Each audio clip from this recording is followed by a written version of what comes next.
জীবনের এমন একটা পর্যায়ে চলে আসছি, বিশ্বাস করেন কারোর সাথে কোনো ধরনের তর্ক করতে ইচ্ছাই করে না। আর কেউ যদি লজিক্যালি আমার সাথে তর্ক করার চেষ্টা করে, তার মুখের পানে আমি তাকাই থাকি। আর উল্টো বলতে ইচ্ছা করে nice and attractive and then I move on.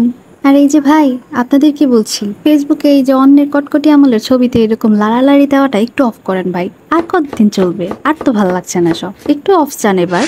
আর এরপরে যদি আপনাদের এইসব ট্রেন্ড ফলো করা বন্ধ না হয়, এই ছুরি দিয়ে পেঁয়াজের মতো করে আপনাদেরকেও সরিয়ে দেব। তো যাই হোক, এবার চলুন একটু বলি আমি আসলে কি বানাতে যাচ্ছি সেটার ব্যাপারে। আসলে সত্যি বলতে ইদানিং আমার রান্না বান্নার ব্যাপারে এতই ঝোঁক জেগেছে যে প্রতিদিনই নিত্য নতুন কিছু না কিছু আইটেম বানাতে ইচ্ছা করে, তাও আবার নিজস্ব পদ্ধতিতে, কোনো ধরনের ইউটিউব ভিডিও দেখা ছাড়াই নিজের যা ইচ্ছা তাই মন চায় রান্না করে ফেলি। তো সেদিন শখ জেগেছিল আলুর দম রান্না করার, আর তার জন্য আমি শুরুতেই আলুকে ভালোভাবে তেল দিয়ে একটু ভেজে নিচ্ছিলাম। দেন আমি পেঁয়াজ কুচি ও রসুন কুচিগুলোকেও ভেজে নিলাম।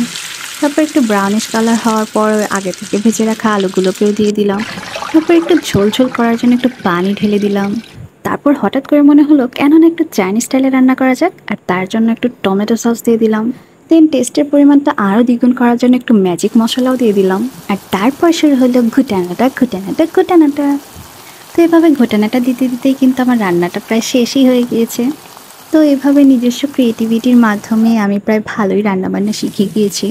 আর হ্যাঁ, আরেকটা কথা তো বলতে ভুলেই গিয়েছি, রান্নাটা কিন্তু রাইস কুকারে হয়েছে। তো আপনারা যারা রাইস কুকারে ভাত ছাড়া আর কিছুই রান্না করতে পারে না, তারা কিন্তু আমার ভিডিও দেখে তরকারি রান্নাটাও শিখে ফেলতে পারেন। তো এই ছিল আমার আজকের আলুর দমের রেসিপি। কেমন লাগলো তা অবশ্যই কমেন্ট করে জানাবেন। আর আপনাদের অতিমাত্রায় উৎসাহ পেলে নিজেকে কিন্তু কেক আপার মতো ক্রিয়েটিভ রাঁধুনি বানাতেও দ্বিধাবোধ করবো না। So today was so far and stay tuned for my next video. Allah Hafiz.